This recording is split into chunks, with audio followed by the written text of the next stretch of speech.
আসসালামু আলাইকুম এভরিওয়ান, আশা করি সবাই ভালো আছেন। আমি এস এম রেজওয়ান আর আপনারা দেখছেন মিস্টার এক্স ব্লগস। সো আজকে ভিডিওটা একটু মানে নতুন মজার হবে ভাই, মজার। আজকে মানে গাড়ি কেনার পর আজকে ফার্স্ট টাইম লং ট্যুরে যাচ্ছি বা লং ড্রাইভে যাচ্ছি, লং রাইডে যাচ্ছি, যেটাই বলেন। সো আজকে যাচ্ছি হচ্ছে নওগাঁ থেকে রাজশাহী। এই পুরো ভ্রমণটা দেখার জন্য আপনারা আমার সাথেই থাকুন। আজকে অনেক মজা হবে, অনেক সুন্দর রাস্তা দেখা হবে, গ্রামের প্রকৃতির সৌন্দর্য এবং মজার মজার কিছু মুহূর্ত আপনাদের সাথে শেয়ার করব। তবে আজকের ভিডিওটা মূলত আজকে যাচ্ছি হচ্ছে একটা বড় ভাইয়ের বিয়ে খেতে। তবে আমি বিভিন্ন কারণে শ্যুট করতে পারি নাই, মানে যে শ্যুট করবো সেই শ্যুটগুলো করতে পারি নাই। তো হয়তো আজকে পুরা ভিডিওর কথাই হবে রাস্তায় চলতে চলতে। তো আশা করি ভিডিওটা সবার অনেক ভালো লাগবে।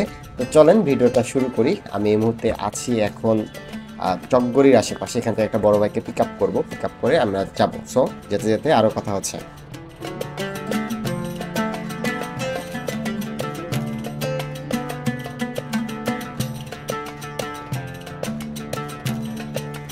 যাই হোক, এই মুহূর্তে অবস্থান করছি নওগাঁ রাজশাহী হাইওয়েতে। এই নওগাঁ টু রাজশাহীর হাইওয়েটা যেন সবুজে মোড়ানো এক শান্তির ময়াল। রাস্তার দুপাশে এই ফসলের ক্ষেতগুলো, খোলা প্রান্তর, মাঝে মাঝে ছায়া দেওয়া বড় বড় গাছের সারি।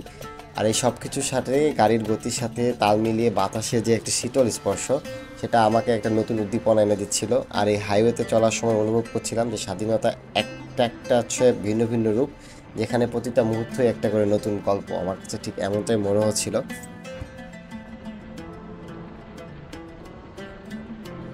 অনবরত গাছের সারি ফেলে রাস্তার বাঁক ধরে আমরা সামনে এগিয়ে চলেছি। আমরা প্রায় চলে এসেছিলাম রাজশাহীর ফেরিঘাটের কাছাকাছি।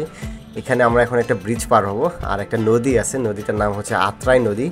আমরা এখন আত্রাই নদীটি ক্রস করব, আর ক্রস করার পরে জায়গাটির নাম ফেরিঘাট। সো আমরা যেতে যেতে সিদ্ধান্ত নিলাম যে আমরা কুসুম্বা মসজিদ দিয়ে ঘুরে তারপরে যাব। সো এরপরে আমরা ব্রিজটা পার হয়ে একটু কুসুম্বা মসজিদ ঘুরবো, ঘুরে ফিরে আমরা আবারও যাব।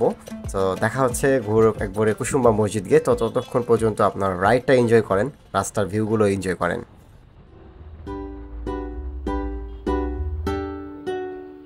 কল্পনায় আজ হারাবো দূরে কোথাও, যেখানে ঠিকানা নেই, হাতে হাতে রেখে দুজনে হারিয়ে যাব এই পথের বাঁকে। আজ শুনবো না কোনো মানা, রূপ কথার সীমানা, চাই দিতে পারি তোমায় নিয়ে, চলো হারাবো একই সাথে। হেঁটে তুমি আমি যাবো বহুদূর, হেঁটে যাবে দিন দুপুর, বাজবে তোমার নুপুর, তুমি হবে গানের সুর। আমি দেখছি আকাশটা আর ভাবছি তোমার কথা, আমি হাঁটছি আনমনে, তুমি আজও এই স্পন্দনে। তোমার হাসি মন ছুঁয়ে যায়, মন ছুঁয়ে যায়। ওকে এভরিওয়ান, সবার কাছে কেমন লাগলো রোড ভিউগুলো? সো আমরা কিন্তু ঘুরতে ঘুরতে চলে আসছি কুসুম্বা মসজিদে। যদি কুসুম্বা মসজিদ সম্পর্কে আপনাদেরকে একটা ছোট্ট করে একটু ধারণা দিব, আর আমরা জায়গাটা ঘুরবো। সো সামনে দেখতে পাচ্ছেন কুসুম্বা মসজিদ। তো আমরা বাইকটি পার্ক করলাম এবং আমরা সামনের দিকে এগিয়ে যাচ্ছি। যদি কুসুম্বা মসজিদটা সম্পর্কে ছোট করে বলি, তাহলে এই কুসুম্বা মসজিদ বাংলাদেশের নওগাঁ জেলার মান্দা উপজেলায় অবস্থিত একটি ঐতিহাসিক মসজিদ। এটি ঐতিহ্যবাহী স্থাপত্য এবং ঐতিহাসিক গুরুত্বের জন্য বিশেষভাবে পরিচিত। এটি আমাদের দেশের ইতিহাস, ঐতিহ্য এবং সুলতানি স্থাপত্য শিল্পের একটি উজ্জ্বল নিদর্শন। এটি একটি সংরক্ষিত ঐতিহাসিক স্থাপনা হিসেবে পরিচিত এবং প্রতিদিন দেশি বিদেশি পর্যটকের আগমন ঘটে এই স্থাপনাটি দেখতে।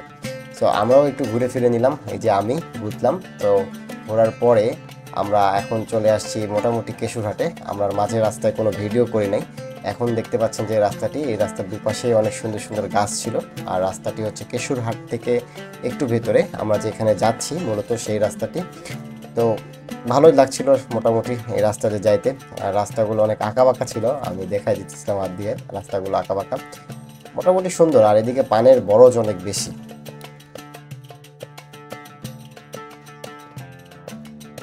অবশেষে আমরা বিয়েবাড়িতে এসে পৌঁছানোর পরেই আমরা জোহরের নামাজটা পড়ি। জোহরের নামাজ পড়ে আমরা খাওয়া দাওয়া করি।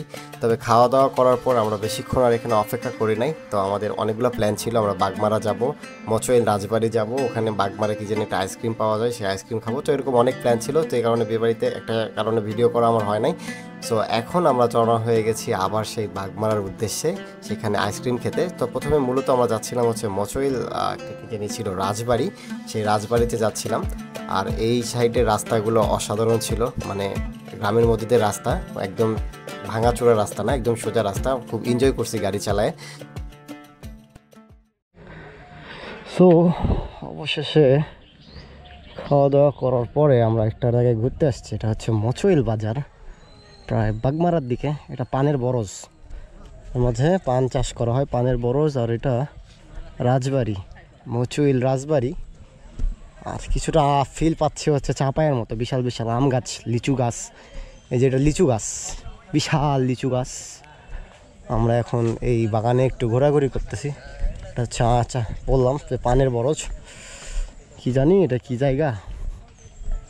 তো চলেন একটু ঘুরে ঘুরে দেখি।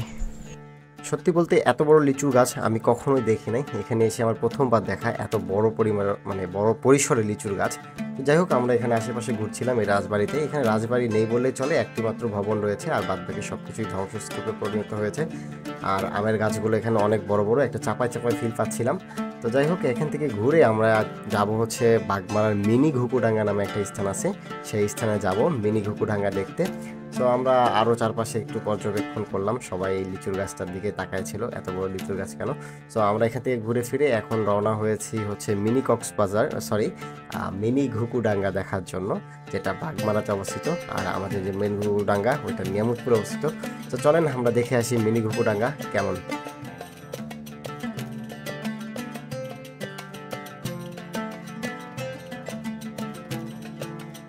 মানে এখান থেকে মিনি ঘুকুডাঙ্গাটা শুরু হয়েছে, এটি বাগমারা উপজেলায় অবস্থিত। বেশি দূরত্ব নিয়ে না, খুব অল্প ডিস্টেন্স নিয়ে কিছু তাল গাছ রয়েছে, হয়তো এই জন্য এই জায়গাটির নাম মিনি ঘুকুডাঙ্গা। তবে আশেপাশে এর যে সৌন্দর্য ছিল সেটি অসাধারণ ছিল। দুপাশে ধান কাটা হয়ে গেছে, এই জন্য সবুজটা তেমন নাই, তারপরে অনেক ছিল। আমার মনে হয় যে এখানে সবুজ থাকলে, দুপাশে ধানগুলো থাকলে আরও সুন্দর লাগতো এই রাস্তাটা। তারপরও আমার কাছে ওভারঅল এই জায়গাটা সব থেকে ভালো লাগছে এখন পর্যন্ত যতগুলো জায়গায় গিয়েছি। তো এরপরে আমরা এই মিনি ঘুকুডাঙ্গা দেখা শেষ করে আমরা বাগমারা যাব। সেখানে একটা স্পেশাল একটা আইসক্রিম পাওয়া যায়, আমরা সেই স্পেশাল আইসক্রিমটা খাবো, দেন আমরা বাসার দিকে রওনা হব ইনশাল্লাহ। তো এখন যাচ্ছি মূলত সেই বাগমারা আইসক্রিমটি খাওয়ার জন্য। সো এই তো দেখতে পাচ্ছেন আমি আইসক্রিম খাচ্ছি। আসলে আইসক্রিমের স্বাদটা অসাধারণ ছিল। এনারা হোমমেড আইসক্রিম বানান, এনারা নিজেরাই এখানে আইসক্রিম বানান এবং সেল করেন। এই দোকানটি মূলত আইসক্রিমেরই দোকান। আমি মানে গ্রামের মাঝে এরকম আইসক্রিমের দোকান কখনোই দেখি নাই। সত্যি কথা, আইসক্রিমের স্বাদ অসাধারণ ছিল। তো আইসক্রিম খাওয়ার পরে আমরা বাসার উদ্দেশ্যে রওনা হই। ক্যামেরাতেও তেমন চার্জ ছিল না, আর সন্ধ্যা হয়ে যাচ্ছিল। আর আমার গাড়িটার হেডলাইটের পাওয়ার অত ভালো না, সো হাইওয়েতে একটু প্যারা খাইতে হতো, সেই জন্য বাসার দিকে রওনা হয়েছি। তবুও আস্তে আস্তে রাত হয়ে গেছে, দেখতে পাচ্ছেন। তো যাই হোক, জানি না আজকের ভিডিওটি কেমন লেগেছে সবার। যদি ভিডিওটি ভালো লাগে অবশ্যই লাইক, কমেন্ট, শেয়ার এবং সাবস্ক্রাইব করবেন। তো আজকের ভিডিওটি এতটুকুই। জানি না কেমন হয়েছে, সবাই মানে কি বলবো, পরের ভিডিও দেখার জন্য সবাইকে আমন্ত্রণ জানিয়ে আজকের ভিডিওটি আমি এখানে শেষ করছি। সবাই ভালো থাকবেন। আসসালামু আলাইকুম।